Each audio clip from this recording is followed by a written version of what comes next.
Hello everyone, welcome to Thakur's homeo care. और आज हम जिस टॉपिक के बारे में बात करेंगे दैट इज़ हायोसाइमस।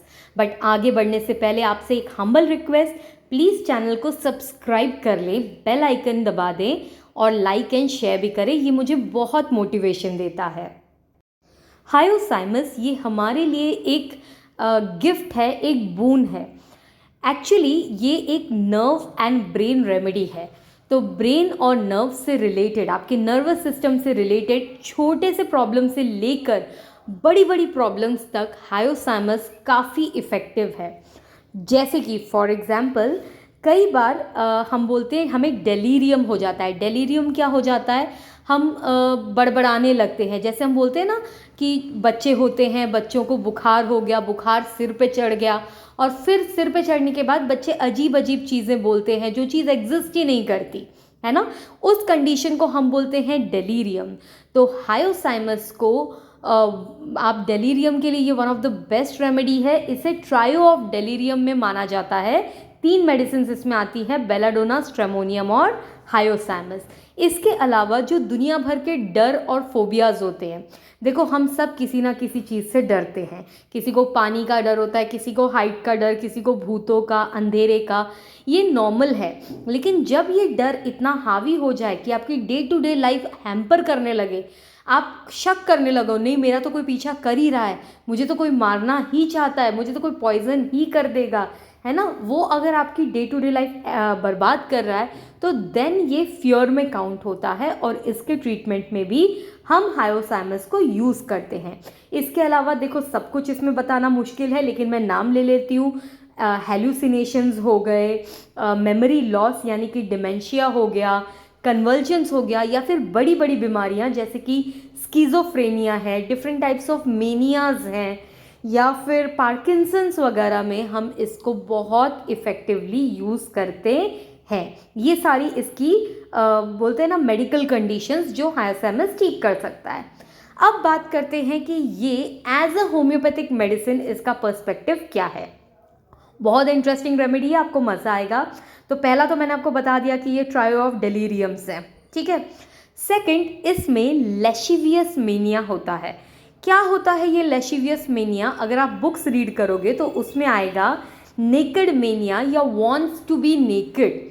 अब ये देखो बड़ी हैरानी की बात है कि कैसे किसी पर्सन को ऐसा लगेगा कि मुझे कपड़े उतार देने चाहिए, और अगर उसको ऐसा लग रहा है तो ये as a doctor, as a physician आपको कैसे पता लगेगा कि बंदे के मन में क्या चल रहा है। एक्चुअली होता क्या है, when such kind of patients हमारे क्लिनिक में आते हैं तो कई बार ऐसा होता है कि कोई स्किन डिजीज़ है या कुछ ऐसे जो उसके प्राइवेट पार्ट्स वगैरह में है, तो नॉर्मल कोई भी क्या करेगा, थोड़ा सा हेजिटेट करेगा या पूछेगा कि अंदर चल के दिखाऊं या ऐसे। बट हायोसाइमस का अगर पेशेंट है तो वो बिना किसी झिझक के, बिना किसी परमिशन के अपने आप को जो भी उसके प्राइवेट पार्ट पे है, अगर वो पैंट होगी, ट्राउज़र होगा, वो उसे नीचे करके आपको बता देगा कि ये देखो यहाँ हुआ है। तो इसीलिए this is also called as shameless remedy. बंदे को शर्म नहीं आती। इनफैक्ट अगर वो अपनी प्राइवेट बातों के बारे में भी आपको बता रहा है, हस्बैंड वाइफ की जो होती हैं, जो भी वॉटेवर, नॉर्मल पर्सन देखो कोई भी हेजिटेट करेगा, है ना, चाहे शायद पहली बार में ना भी बताए। But if it is hyoscyamus patient, वो बिल्कुल भी हेजिटेशन नहीं करेगा। ही इज़ शेमलेस, वो आपको बिंदास बता देगा। उसके पीछे उसका पर्सपेक्टिव ऐसा हो सकता है कि नहीं डॉक्टर, आपसे मैं कैसे छुपाऊँ, है ना। तो वो इसलिए मैं आपको इतना ओपनली बता रहा हूँ, but actually in reality these are the shameless persons, ठीक है। ये हो गया तो पहला try of delirium, lascivious mania. तीसरी इनके बारे में जो मैं इंपॉर्टेंट चीज़ बताना चाहती हूँ, इंसाइटिंग अदर्स। इंसाइटिंग अदर्स मतलब ये आपको ट्रिगर करेंगे, आपको लालच देंगे, है ना। कैसे लालच देंगे? मतलब से फॉर एग्जाम्पल अगर ये किसी दुकान पर जाते हैं तो ये नॉर्मल दुकान वाले से जब कोई चीज़ खरीद रहे रहेंगे तो ये कहेंगे कि देखो अगर ये मुझे अच्छी लगी तो मैं अपने पूरे सोसाइटी में कहूँगा कि आकर ये फला फला सामान आप ही से खरीदे, तो आपको हज़ारों लाखों का फ़ायदा हो जाएगा। आपको भी एज अ डॉक्टर भी वो इंसाइट करने की कोशिश करेगा कि भाई अगर आपने मेरा ट्रीटमेंट कर दिया तो मैं और 25 पेशेंट आपके पास लेकर आऊँगा, है ना। तो बिजनेस टॉक्स ऑफ, यानी वो हमेशा बिजनेस की फ़ायदे की बात करेगा, वो आपको इंसाइट करने की, एक तरह से बोलते हैं ना रिश्वत, कि आप खुश होके एकदम ये हो जाओ कि अरे वाह इसका तो भला कर ही दो, बदले में मेरा भी भला हो जाएगा। एक्चुअली वो कुछ ऐसा करेगा नहीं, ठीक है। ये जस्ट उसका एक तरीका होता है अपना काम निकलवाने का।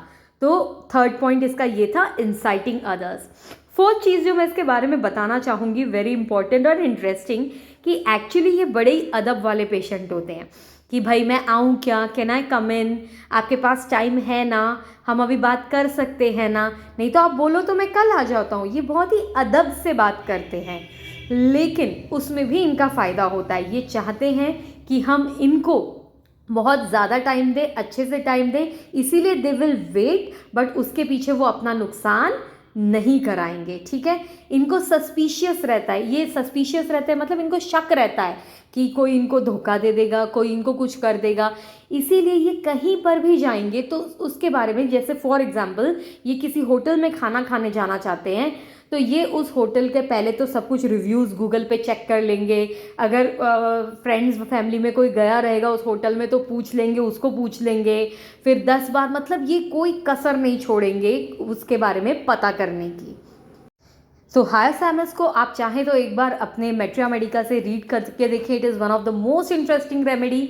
कोई भी डाउट हो होम्योपैथी से रिलेटेड, मेडिकल कंडीशन से related, you can comment. Online consultation के लिए प्लीज़ मुझे दिए हुए नंबर पे व्हाट्सएप करें। Thank you so much for watching.